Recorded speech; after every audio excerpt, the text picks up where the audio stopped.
Selamat malam, Mbak. Gimana, Mbak? Wah, malam, Riz. Ini udah jam 12 loh ini. Sorry, gue ada acara harus memberikan sambutan sore tadi. Nggak enak aku sama ini organisasi. Di mana, Mbak? Di daerah Puncak sono loh. Organisasi ini Persatuan Guru Madrasah Indonesia. Padahal tanggal merah loh ini, Mbak. Iyalah, itulah. Kerja. Yang namanya banyak temen, banyak berrelasi dengan organ kayak gitu kan, nanti kalau nggak datang kira sombong atau apa, nggak enak juga kan, sudah tak atur waktunya.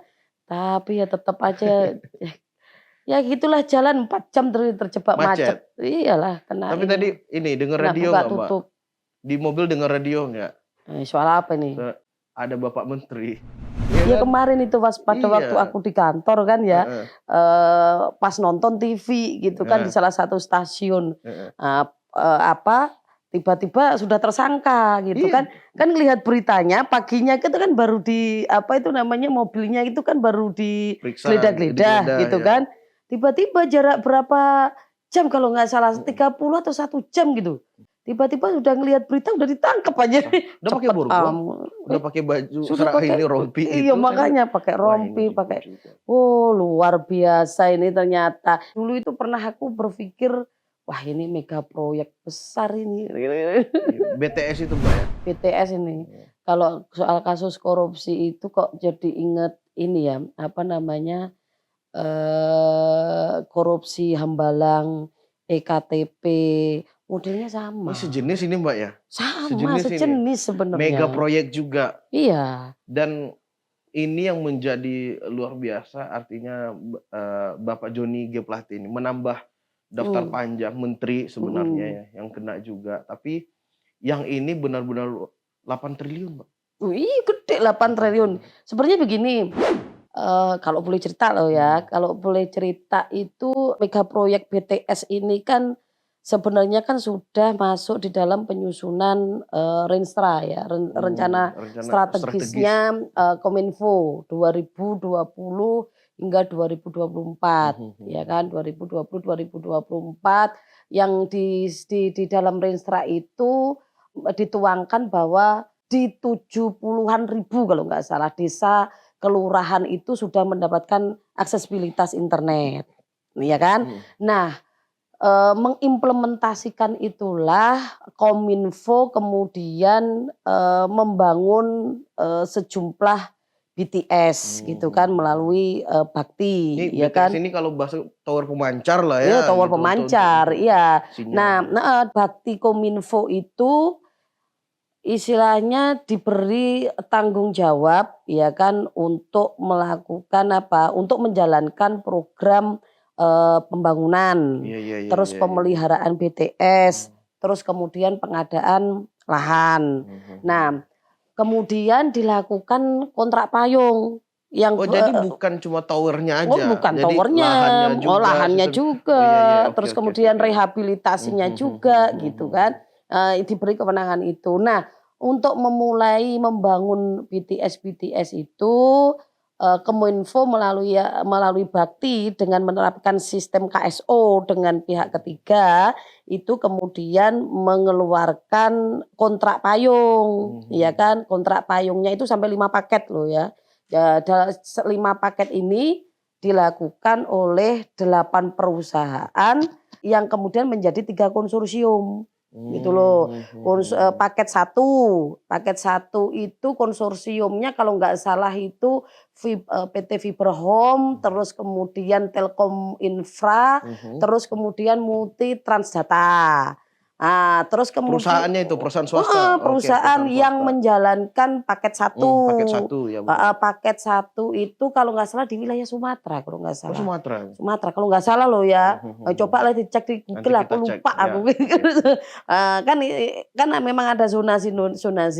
Nah itu kalau nggak salah paket 1 itu yang dilakukan di konsorsium yang terdiri dari 3 perusahaan itu ada sekitar 9,5 triliun nilai programnya. Nilai programnya. Sedangkan 2345 kalau nggak 2345 ini nilainya besarannya adalah 18,8 triliun. Oke. Jadi di situ umpamanya paket 45 itu dikerjakan oleh IBS dan ZTE, PT ZTE. Terus kemudian paket yang berapa ini? Yang kedua ya, yang kedua itu kalau nggak salah itu ada PT Aplikasi Nusa. Aku agak terlalu nggak hafal, ini ada Aplikasi Nusa, terus ada apa sih? Kalau nggak salah gue lupa, ada dua perusahaan lagi. Ada PT SEI dan Huawei. Nah, itu ada 3 konsorsium itu yang menjalankan 5 paket itu. Nah, itu kan totalnya kan ada 28,8 triliun. Dan program itu dijalankan di tahun 2021 dan berakhir di tahun 2022. Jadi gitu loh. berkesinambungan, ada berpaket-paket 1, 2, 3, 4. Pokoknya seluruh Indonesia lah gitu Mbak ya. Ya duitnya nggak tanggung-tanggung kan, apalagi yang dikorupsi 8 triliun kan 8 gitu. Nggak bayangin 8 triliun ya. 8 triliun udah bisa membiayai berapa orang ini yang miskin bisa nyokolain gitu kan. Iya kan, bisa menyokolain gratis, beasiswa juga kuotanya banyak, terus kemudian bisa terus bisa apa lagi? Bisa nambah pemberdayaan ya. Iya segitu nggak mayangin, tapi intinya begini sih. Ini sama ini, korupsinya itu kayak model-model Hambalang, Oh ya, Hambalang, EKTP. EKTP tadi Mbak bilang ya. Aku dulu itu pernah fokus bicara pada mega proyek EKTP maupun Hambalang, ya kan.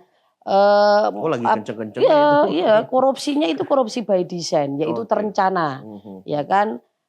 Terstruktur, sistematis dan tersistem, terstruktur dan sistematis. Terstruktur, tersistem dan tersistematis. Jadi udah direncanakan dari awal ketika mendesain program itu. Biasanya mikirnya gini, aku merencanakan itu sekian triliun sampai di tahun berapa. Terus kemudian dia memikirkan umpamanya pengawalannya sampai ke penyusunan, kemudian pembahasan kan di tingkatan DPR gitu kan, membahas agar kemudian program dan anggarannya diketok paling gitu, mulus kan, nyusun anggaran mulus, pembahasan mulus, pengadaan barang dan jasanya. Sekarang pengadaan dan jasanya bisa istilahnya menentukan perusahaan-perusahaan mana yang untuk dijadikan konsorsium. Tunggu Mbak, agar ini kalau Mbak bilang ini tersistem, terstruktur kemudian sistematis, berarti ini ada lembaga lain, perusahaan lain yang juga ikut terlibat. Kalau Mbak bilang ini sudah by design ini. Banyak pihak yang sebenarnya terlibat. Iya, kenapa itu aku bilang by design, ya kan? Terstruktur, tersistem, terstruktur dan sistematis. Kan namanya memanipulasi ya, karena kan potensi kerugian negara ini kan disebabkan karena satu, ada kajian istilahnya kajian yang kajian yang bukan kajian yang dimanipulasi ya, kajian yang dikondisikan lah, yang dikondisikan. Desain itulah ya. Ya, terus kemudian yang kedua itu ada markup harga, ya kan. Terus kemudian kalau tidak salah ini kan istilahnya ini kan kenapa aku bilang ini kan bisa bilang kan terstruktur, ya kan, dari elit, ya kan, pejabat yang levelnya tinggi sampai ke tingkatan teknis, ya kan. Beberapa ini kan baik itu di lingkungannya Kominfo, kemudian ada di teknis di perusahaan. Itu kan bagian teknis yang kemudian banyak diperiksa. Karena apa sebenarnya? Ini kan yang bertanggung jawab kan sebenarnya kan yang memiliki kuasa lebih tinggi sebenarnya, ya kan. Dia kan tinggal memerintahkan ke bawahannya, memerintahkan ke ini A B C D, kamu ini bawahan itu Iya. terkadang kalau nilai besar gitu kan, kalau tidak dapat perintah kan nggak mungkin. Ya, benar Iya benar. kan? Ya itu tadi Tidak akan mungkin, bagian nggak dari by berani design lah. itu ya, bagian. Iya, sedangkan konsorsium yang dibentuk ini, konsorsium yang ditunjuk ini, perusahaan-perusahaan yang menjadi konsorsium, ya tidak mungkin kemudian berani mengeluarkan istilahnya harga yang tidak semestinya dan kemudian istilahnya pembayaran tetapi proyeknya nggak ada gitu loh. Paham? Bodong. Karena polanya untuk yang mega proyek ini seperti itu gitu loh. Jadi analisis ininya kajiannya gitu kan itu tidak sesuai dengan kondisi, harganya di markup, habis itu pembayaran tidak sesuai dengan implementasinya, ya kan? Nah, kalau perusahaan ini yang di dalam konsorsium tidak kemudian ada istilahnya kong kali kong dengan elit, nggak mungkin toh mengeluarkan kwitansi begitu saja, ya kan? Artinya memang sudah dikondisikan untuk itu. Mbak bilang tadi ada 5 atau 8 perusahaan ya gitu ya. Yang sampai sekarang baru diceritakan itu kan ada 3, berarti masih ada lagi masih dong ada, harusnya. Masih ada ya. Tetapi sih sebenarnya masyarakat itu sebenarnya kan keingintahuan ya. terhadap kasus mega proyek BTS ini gitu kan. Ya kok ingin tahunya tinggi gitu loh. Apalagi namanya BTS, ini bukan BTS K-pop ya. Best Trend Saver gitu Station. loh. Ya kan, tinggi banget dalam hal ini. Makanya kan di penegak hukum dalam hal kaitannya di sini adalah kejaksaan gitu kan, Kejaksaan Agung.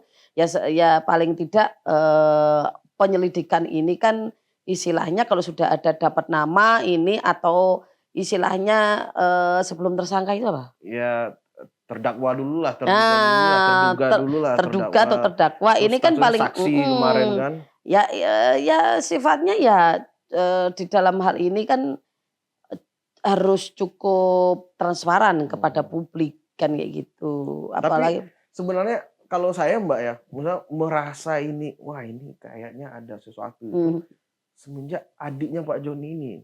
Adiknya dipanggil, ini apa nih karena untuk menjawab benar tidak ini dipolitisasi karena mau pemilu begini segala macam. Bulan Januari itu, nah ternyata menurut saya bulan Januari adiknya Pak Joni G Plate ini, Gregorius itu kalau nggak salah namanya, sudah mengembalikan dana sekitar 500 jutaan. Nah berarti itu menurut saya kalau udah pengembalian dana berarti mengakui dong ada penyalahgunaan. Wah ini kayaknya menurut saya ini akan diusut lebih nih gitu. Duitnya karena diambil dari proyeknya BTS, dari Bakti gitu loh, duitnya dari Bakti. Terlepas dari soal mau menjelang pemilu atau tidak kayak gitu ya. Ya kita tahulah ya kan menjelang pemilu 3 tahun sebelumnya bahkan 4 tahun ini kan nabungnya ini gimana sih. Tetapi ini karena aku tadi itu menyampaikan bahwa ini by design, ya kan, alokasi anggaran yang kemudian disepakati perencanaan bahkan kemudian alokasinya itu disetujui bahkan kemudian tidak ada prinsip istilahnya accountability dalam hal ini adalah pengawasannya DPR itu tidak berjalan gitu loh. Iya kan, duit segitu banyak tidak dikawal dan tidak ini. Karena ini satu, kenapa saya bilang bahwa pengawasan di dalam hal ini adalah yang harus dilakukan DPR itu tidak berjalan. Ya kan saya contohkan aja satu, pencairan program BTS ini, Kominfo pernah mengusulkan 100% untuk dicairkan sama Kemenkyu, tetapi tidak melakukan evaluasi implementasi program sebelumnya, padahal banyak yang terbengkalai. Ya harusnya dievaluasi dulu dong. Dievaluasi. Sehingga bisa jadi, selesaikan dulu itu, baru ini cair gitu ya. Kalau ini mulus ya Mbak ya? Mulus. Gitu. Nah pertanyaannya setiap tahunnya ini, di DPR itu tidak ada kemudian istilahnya sistem evaluasi terhadap program itu. Yang harusnya menjadi fungsi memang dari legislatif itu.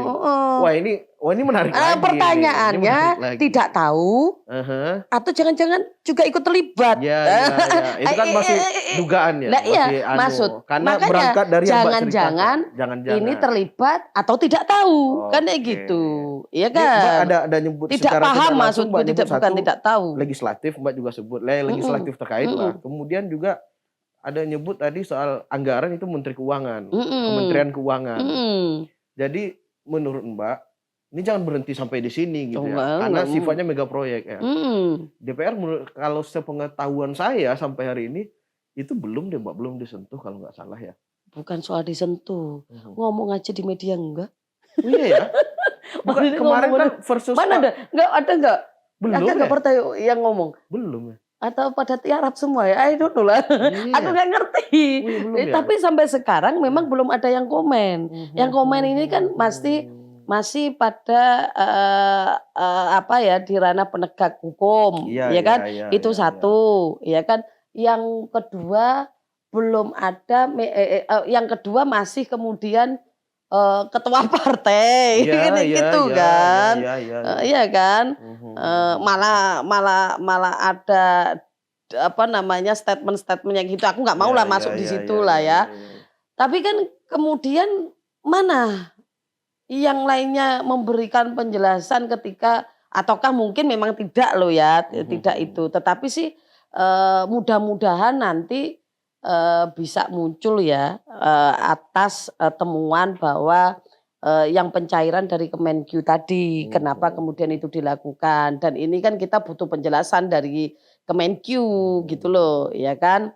Kenapa itu dicairkan tanpa melihat implementasi program di tahun sebelumnya, kan gitu. Kalau saya kan mengasumsikan bahwa ada personal baik itu yang duduk di eksekutif, kemudian yang asumsi loh ya, asumsinya. Karena kan begitu mulusnya dari tahun 2020 hingga 2023 tanpa kemudian ada sistem evaluasi yang terbangun itu loh, sehingga kemudian muncullah yang sekarang ini bentuk-bentuk korupsi yang dilakukan oleh Kominfo. Pola-polanya juga jelas kok gitu loh, ya kan? Itu sama halnya dulu EKTP. Aku coba bilang EKTP ya. EKTP itu sudah bermasalah di tahun pertama.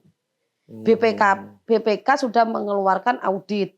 Aku punya auditnya dulu itu. Makanya kan sering diundang untuk ini melurus. Tahun pertama BPK itu sudah sudah menemukan suatu masalah di EKTP. Ya kan, BPK bertanggung jawab kepada DPR. Ya kan, ya dianalisis dong kalau sudah ada temuan seharusnya ini kan tidak. Tapi ternyata benar kan, gitu loh. Hal kayak begitu, gitu loh. Jadi Mbak sudah bisa, makanya saya bilang ini dibahas ke siapa? Mbak ini ternyata sudah bisa menemukan kalau begini, ini udah ada bentuknya kok dulu gitu ya. Sudah ada bentuknya, dan sama lagi.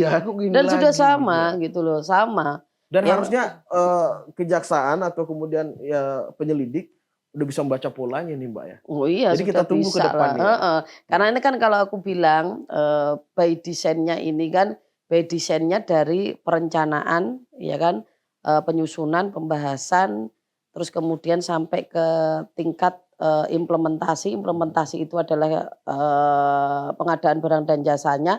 Kemudian pertanggungjawaban gitu loh. Jadi ini semua ini kan penuh manipulatif. Kalau dari segi semua manipulasi. Swasta juga kita kayaknya sebagai publik atau sebagai masyarakat, ini kan jiwa masyarakat ini kan kita kan keponya tinggi nih Mbak. Tapi kan nggak apa-apa lah, yang penting kita sadar politik gitu kan. Kita harus cari tahu juga nih perusahaan-perusahaan terlibat nih punya siapa juga di baliknya. Nah gitu itu loh, saya contohkan. Nah ini gawat nih. Jangan terlalu ini Mbak. Ini. Tapi gimana Mbak? Ayo gimana? Gini, kita juga penasaran. Kan ada perusahaan 8 ya. Ada 8 perusahaan yang masuk menjadi menjadi 3 konsorsium. Pertama itu aku agak aneh. Ada yang ditangkap dari Moratelindo terkait dengan BTS. Namanya siapa itu? Gue lupa nama bapak itu. Direktur utamanya Moratelindo. Nah, direktur utama Moratelindo ini benar-benar kekeh dia tidak bersalah. Galubang Menak. Oh, Galubang Menak. Dia tidak terlibat di dalam di dalam konsorsium itu dan menjalankan program BTS. Yang dia jalankan adalah mengenai palaparing. Gitu loh. Palaparing. Tapi kok kemudian ditersangkakan dan kemudian sekarang ada di tahanan di Salemba gitu loh. Maksud Mbak? Nah, maksudnya begini. Ada sesuatu yang harus dikelirkan. Harusnya ternyata bukan dia. Ya bisa saja asumsinya begitu. Setelah aku coba untuk cari-cari, ternyata Moratelindo itu miliknya FB gitu loh. Dan FB itu ya kan FB itu menjadi komisaris di IBS, PT IBS yang menjadi konsorsium. Dan FB ini pernah menjadi direktur utama tahun 2006-2011. Iya. Gitu loh. Itu salah satu contohnya lah ya, salah satu analis. Dari penyelidikan Kejagung ini sejauh mana ke depannya, bagaimana? Karena kalau bagi saya ya Mbak, bagi kita dan teman-teman lah gitu loh, dan masyarakat lain itu, kita mencoba untuk mengesampingkan dulu persoalan ini urusan politik atau tidak. Mau itu urusan politik, bagi kita adalah ada penyelewengan, penyalahgunaan anggaran. Yaitu memang harus diungkapkan. Mau gede masuk loh, ini, Riz. Iya gede 8 triliun gitu. Kalau yang EKTP cuma 2,9. Iya, lupa saya. Ini 8 triliun gitu loh. 8 triliun itu angka yang luar biasa. Nggak mungkin kemudian dimakan sama Bapak Menteri itu sendirian gitu loh. Logikanya begitu. Sehingga aliran dananya ini harus makanya ini kalau aku bilang ini kan ya gurita mega proyek BTS. Ya kan gurita mega proyek BTS itu dihadirkan dari korupsi yang sudah direncanakan gitu loh. Nggak mungkin nggak direncanakan jauh-jauh hari, pasti di jauh-jauh hari. Makanya kemudian planningnya itu udah mateng banget gitu loh. Siapa yang kemudian diajak kong kali kong untuk memuluskan rencana itu gitu loh. Ya kan? Nggak mungkin gitu loh. Tiba-tiba implementasi ini di tengah jalan ya nggak mungkin. Kalau nggak sama di awal, ya kan? Ini asumsiku loh ya. Kalau nggak sama di awal nggak mungkin. Kalau di tengah-tengah jalan nggak akan mulus proyeknya. Gini ya. Ini nanti gini diatur gini. Nggak akan mungkin. Mesti dealnya di awal gitu loh. Makanya bisa berjalan sampai terus-terusan ini nggak dievaluasi terus. Karena banyakan itu temuannya itu manipulatif semua kan. Ya gitu ya, manipulatif. Iya, temuan-temuan di lapangan juga begitu. Banyak proyek-proyek itu terbengkalai gitu. Padahal bicara BTS itu atau tower pemancar itu sebenarnya menjadi kebutuhan penting kita. Saya udah ngerasa itu semenjak COVID, kita masuk COVID, pandemi. Betapa mungkin cerita-cerita di daerah-daerah itu banyak anak-anak sekolah kesusahan sinyal kan waktu itu ketika belajar dari rumah. Nah, saya berpikir mungkin ini jawaban dari Bapak Presiden melihat fenomena itu. Wah, kita masih kekurangan nih masalah jaringan, masalah sinyal. Ini penting nih pelayanan untuk jaringan itu tadi untuk digunakan sekarang. Loh, tapi ternyata kayak gitulah. Kampung aja butuh kayak gitu kok. Iya kan? Kampung aja kalau kita ke kampung sinyalnya aja kembang kempis gitu kan. Sayang ya ternyata ya kayak gimana menyiapkan generasi unggul di 2045 bertarung pada era digitalisasi di masa industri 4.0 kan gitu. Ternyata duit APBN untuk memfasilitasi itu menyiapkan generasi penerus bertarung di era digitalisasi, tetapi yang dipakai untuk memfasilitasi dikorap. Kan kayak gitu. Iya kan? Ini kan ya istilahnya ya miris gitu loh, ya kan? Politisi itu loh, korupsinya itu di bidang yang kemudian benar-benar dibutuhkan masyarakat. Ya, Bansos lah, bantuan heeh. ini, kemudian sekarang ya internet juga menjadi kebutuhan kita kan sekarang untuk penghubungan antar. Artinya apa? Artinya kan butuh sosok pemimpin yang memiliki komitmen dan Ya, ya, ya. loyalitas terhadap, eee, keberlanjutan Indonesia Ya, gitu ya, loh. ya, ya. Dalam hal apa? Dalam hal menyiapkan generasi-generasi penerus. Nah, kalau kemudian tidak ada komitmen di dalam ini, ya sudahlah selesai, iya kan? Iya, iya, iya, iya. Komitmen. Nah, artinya apa? Ya sebagai, sosok muda ini sudah mulai generasinya Enggak, sudah masih muda tua kan kayak gitu juga, kan. masih Ya muda ini juga. buat buat anu ya, buat, yang menonton gitu ya. Ya sebaiknya itu kan, menjadi pemilih yang cerdas untuk apa, untuk memilih pemimpin-pemimpin yang memiliki komitmen tinggi Ya, ya, gitu ya, loh. ya, ya, ya. Ya kan, memiliki komitmen tinggi. Mbak bilang tadi soal soal, apa, by design, terus Mbak juga sudah menyebutkan polanya, saya juga baru baru Mhm. terbuka, oh begini ya ternyata, oh iya tidak berhenti sampai di eksekutif, ada juga di legislatif, kemudian juga ada kemudian di Asumsi loh ya kalau di pelaksanaan. Ya kalau melihat legislatif. polanya tadi kan, kita belum Heeh. menuduh ini, lihat polanya Nggak tadi. berani aku bilang Iya, menunjuk legislatif iya, pasti ya, tapi kan asumsinya. polanya, Mhm. asumsinya ada dong ke situ karena tahapan tendernya itu begini, kan begitu. Mhm. Oke, menarik. Tapi sebenarnya setelah kamera off, saya ini pengen Mbak nanti sebut-sebut nama ya, tapi setelah kamera off. Biar penasaran semua teman-teman ini, ya, biar Oh, sebut penasaran. nama ya? Ini kan kelebihan saya kenal dengan Mbak, ya kan, sebut nama setelah Sebut kamera nama, off. kamera tuh ya, Setelah pemirsa kamera nggak boleh. off. Oke, oke. Tapi itu ya setidaknya, eee, kasus yang mengejutkan ini membuka Menarik mata menarik. kita. Kita lihat kelanjutannya dari penyidik, Mbak, sejauh apa? Apakah berhenti tanpa Mhm. hanya sampai di Johnny G. Plate aja, atau banyak lagi sederet politisi-politisi Ya nggak akan yang akan terjerat terjerat? di Oke, mega proyek BTS. kita saksikan kelanjutannya. Oke, bye. Oke.